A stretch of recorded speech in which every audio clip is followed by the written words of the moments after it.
আসসালামুআলাইকুম। আশা করছি সকলেই ভালো আছেন, সুস্থ আছেন। কাছে দূরে যে যেখান থেকে আমার ভিডিওটি দেখছেন, আপনাদের সবাইকে স্বাগত জানাই নতুন আরেকটি ব্লগ ভিডিও উপভোগ করার জন্য।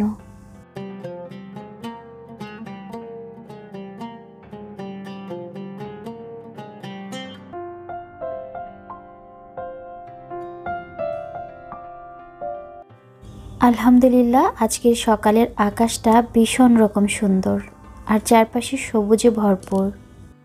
ঘুম থেকে উঠেই প্রথমে একটু সবুজের দিকে তাকিয়ে থাকি, এতে চোখে এক ধরনের শান্তি অনুভব করি। এই যে আমার দুই পুত্র বসে এখানে মুচকি মুচকি হাসছে, আম্মু ভিডিও করছে এটা দেখে। আর ওরা ঈদের গিফট পেয়েছে খালামণির থেকে পাঞ্জাবি, এই জন্য মহাখুশিতে পরে বসে আছে। তো সকালবেলা উঠে নাস্তা করার পর দুজনেই পাঞ্জাবি পরে এখানে বসে আছে। বড়জন তো হাই তুলছে, এখনও তার পুরোপুরি ঘুম ভাঙেনি। তার স্কুলে যাওয়ার সময় হয়ে যাচ্ছে। আমি বলছিলাম তাড়াতাড়ি করে এগুলো খুলে ড্রেস পরে নাও, তো দুই ভাইয়ের দুষ্টামি যেন শেষই হচ্ছে না।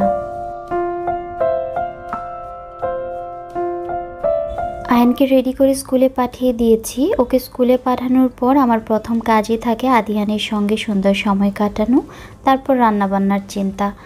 আর সুন্দর সময় কাটানো মানেই হচ্ছে আমার কাছে প্রথম যেটা অনুষঙ্গ তা হলো গাছ।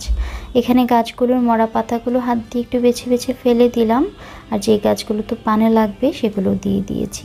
আর আদিয়ান ছোট হলে কি হবে, আম্মুর সঙ্গে থেকে থেকে আম্মুকে যা করতে দেখে সেও এখন এগুলোই করতে পছন্দ করে। তো সকাল সকাল উঠে বাবুর বাবা আজকে এতগুলো বাজার এনে দিয়েছে।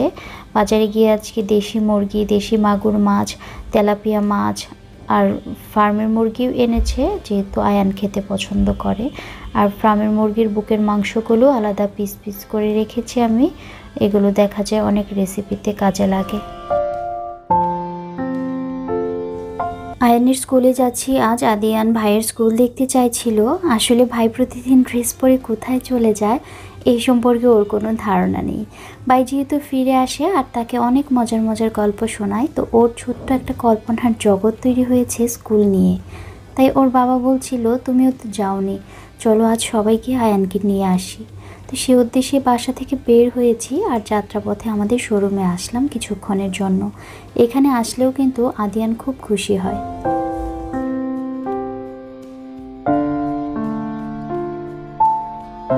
আদিয়ান যেহেতু অনেক দিন পর শোরুমে আসলো, তাই তাকে একটা নতুন ড্রেস দেওয়া হচ্ছে। আর সে নিজেই পছন্দ করে এই ইয়েলো কালার ড্রেসটা নিয়েছে। এটা আসলে ঈদের কেনাকাটা হিসেবে না, এমনিতেই সে আজকে এখানে আসলো, এই জন্য তার জন্য ড্রেসটা নিয়ে নিলাম।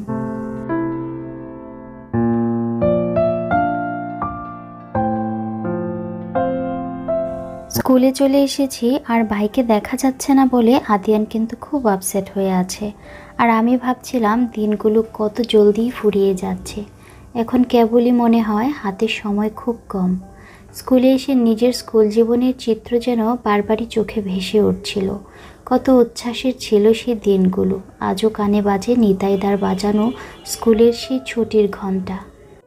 সত্যি সময় খুব তাড়াতাড়ি চলে যাচ্ছে। এখনও চোখ বন্ধ করলে যে বয়সটাতে আমি আমাকে দেখতে পাই, এখানে এসে বুঝতে পারলাম আমার বাচ্চাটাই এতটুকু বড় হয়ে গেছে।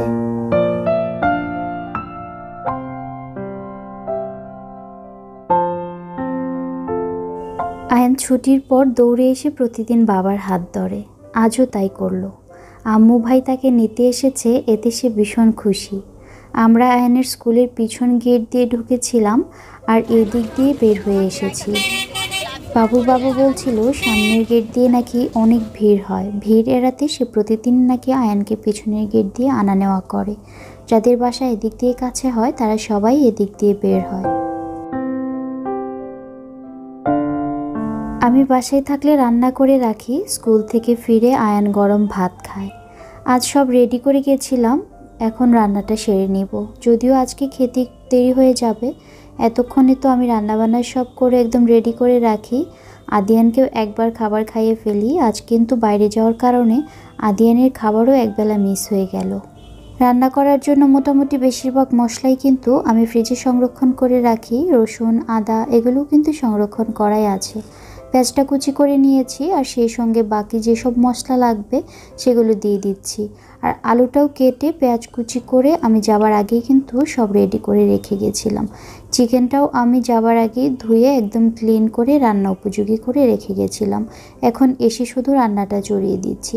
পাশের চুলায় গরম পানি বসিয়েছি আর সেখান থেকেই চিকেনে গরম পানি দিয়ে দিচ্ছি, সেই সঙ্গে গুঁড়া মশলাগুলো দিয়ে দিব। চিকেনে দেওয়ার জন্য যে আলুটা আমি কেটে রেখে গেছিলাম সেই আলুটা আমি পানিতে ভিজিয়ে রেখে গেছিলাম, কারণ আলু কেটে রাখলে কিন্তু আলু কালো হয়ে যায়। তো আপনারা যদি আগে থেকে আলুটা কেটে রাখতে চান তাহলে অবশ্যই পানি দিয়ে ভিজিয়ে রাখবেন, এতে করে কিন্তু আলুটা আর কালো হওয়ার সম্ভাবনা থাকে না। সেই সাথে আমি রান্না করছি আজকে করলা ভাজি, আর করলা ভাজির জন্য আলুটা আমি কুচি করে আলাদা করে পানিতে ভিজিয়ে গেছিলাম। এখন একটা ছাঁকনিতে দিয়ে কিন্তু পানিটা ছাড়িয়ে আমি করলার সঙ্গে আলুটা ভাজি করে নিচ্ছি। করলা ভাজিতে আমি সবসময় অল্প একটু হলুদ দিই, এতে করে করলা ভাজির স্বাদটা আমার মনে হয় কিছুটা হলেও বাড়ে। অনেকে করলা ভাজি আবার সাদা সাদাও ভাজি করে থাকেন, একটুখানি হলুদ দিলে খেতে কিন্তু ভালো লাগে। এই যে আমি এই সময়টাতে রান্না করে ফেলছি, কারণ আমার কাছে ইম্পর্টেন্ট হলো আমার বাচ্চা গরম গরম খাবার খেতে পারছে কি না। ইফতার খাওয়ার পর খুব বেশি একটা ভাত খাওয়া হয় না, মাঝে মধ্যে যদি খাই তাহলে এই যে রান্না করলাম এই সময়টাতে পরে যতটুকু থাকবে এটা কিন্তু আমরা ওভেনে দিয়ে গরম করে খেতে পারবো। এদিকে আমাদের শোরুমের জন্য আরও নিউ কিছু প্রোডাক্ট এসেছে, তো বাসায় আনা হয়েছিল প্রথমে প্রোডাক্টগুলো আমি দেখতে চেয়েছিলাম। তো আমি সিলেক্ট করে কিছু প্রোডাক্ট আছে যেগুলো ফেরত পাঠাবো, আর যেগুলো সিলেক্টিভ প্রোডাক্ট এগুলো আমি শোরুমে পাঠিয়ে দিব, দোকানের ছেলেরা এসে নিয়ে যাবে।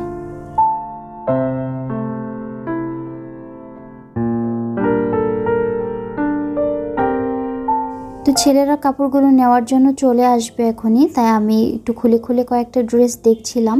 তো আমার দেখা মোটামুটি শেষ, এখন গুছিয়ে রাখা হয়েছে। আর বাবুর বাবাও যাবে ওখানে, প্রাইস ট্যাগ যেহেতু বসাবে ও গিয়ে একটু বুঝিয়ে দিবে।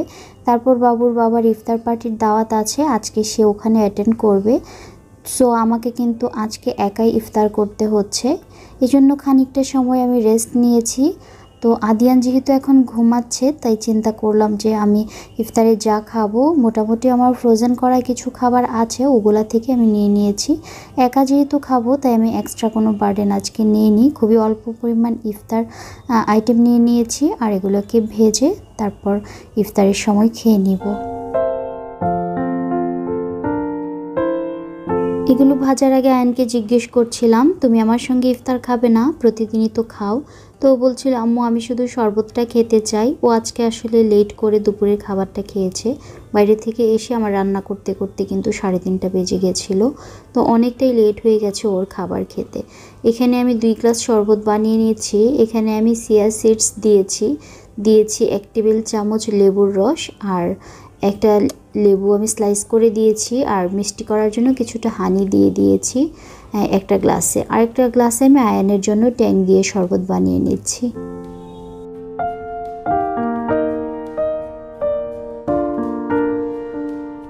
শরবত মানে যেহেতু অনেক চিনি খাওয়ার ব্যাপার থাকে, এজন্য আমি শরবতটা অনেক বেশি অ্যাভয়েড করি। আমি চেষ্টা করি প্লেন পানিটা যেন বেশি বেশি করে খাওয়া হয় ইফতারের পর।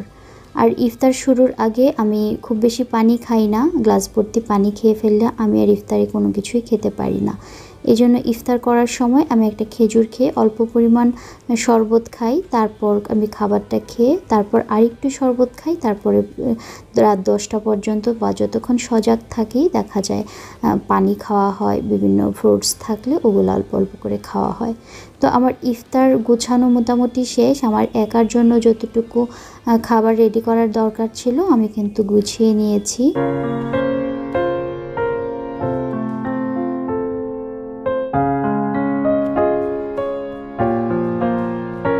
আদিয়ানকে ঘুম পাড়িয়েছিলাম, ও মনে হচ্ছে আরও বেশ কিছুটা সময় ঘুমাবে। তো আমি চিন্তা করলাম আমার টুকটাক যা কাজ আছে সেগুলো গুছিয়ে নিই। আর ইফতারটা একটু আগে রেডি করার কারণ হলো ঠান্ডা হয়ে যাবে ঠিক আছে, কিন্তু আমি পরে হলে আদিয়ান উঠে গেলে কান্নাকাটি করবে আমি যদি কিচেনে যাই। ওর বাবা থাকে তো ইফতারের আগে বাসাতে, ও দেখা যায় কোলে নিয়ে ঘোরাফেরা করে, আমি কাজ করি, তখন অসুবিধে হয় না। তো যেহেতু ঘুমাচ্ছে আমি কিন্তু গোসল করে চলে এসেছি। নর্মালি আমি গোসলটা সকালবেলা করি, আজকে যেহেতু বাইরে গেছিলাম সকালবেলা আমি গোসল করার সময় পাইনি। তো এখানে আমি ফ্রিজের উপরটা দেখলাম ধুলা পড়ে আছে, তো আমার পুরাতন আনইউজড একটা গামছা নিয়ে নিয়েছি ভিজিয়ে, আর ওটা দিয়ে আমি ফ্রিজের উপরটা ক্লিন করে নিচ্ছি।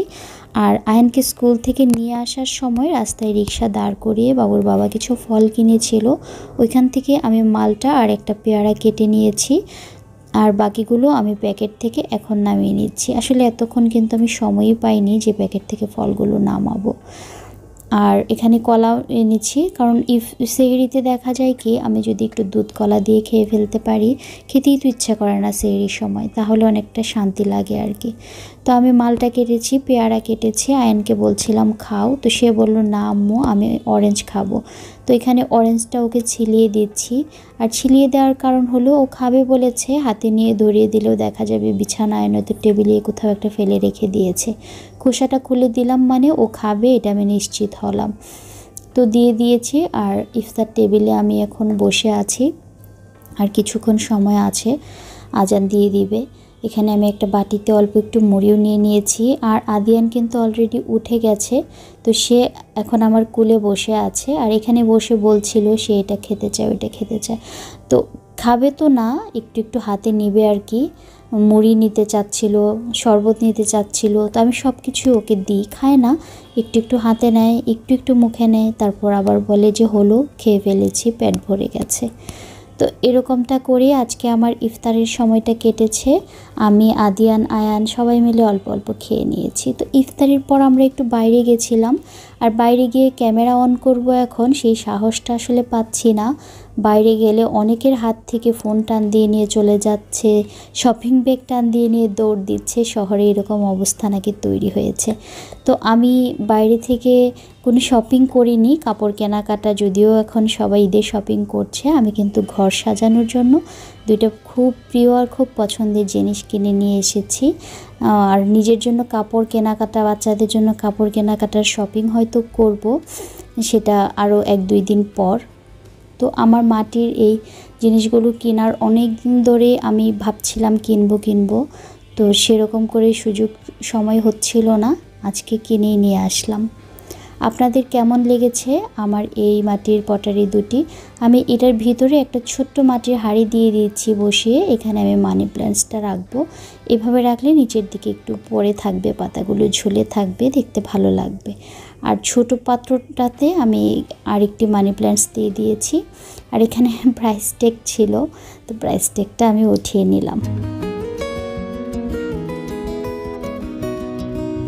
ভিডিওর ছোট্ট একটু অংশ যদি আপনাদের ভালো লেগে থাকে তাহলে অবশ্যই একটি লাইক দিয়ে আমাকে উৎসাহিত করবেন। আপনাদের একটি লাইক আমার পরবর্তীতে আরেকটি কাজের অনুপ্রেরণা। আর যারা আজ নতুন যুক্ত হয়েছেন আমার চ্যানেলে, তারা চাইলে আমার চ্যানেলটি সাবস্ক্রাইব করে রাখতে পারেন। আর আমার নতুন ভিডিও দেওয়ার সঙ্গে সঙ্গে আপনার কাছে নোটিফিকেশান পৌঁছাবে যদি আপনি বেল আইকনটি অন করে দেন। সবার সুস্থতা কামনা করে আমার আজকের ভিডিওটি এখানেই শেষ করছি। কথা হবে নতুন কোনো ভিডিওতে। আল্লাহ হাফেজ।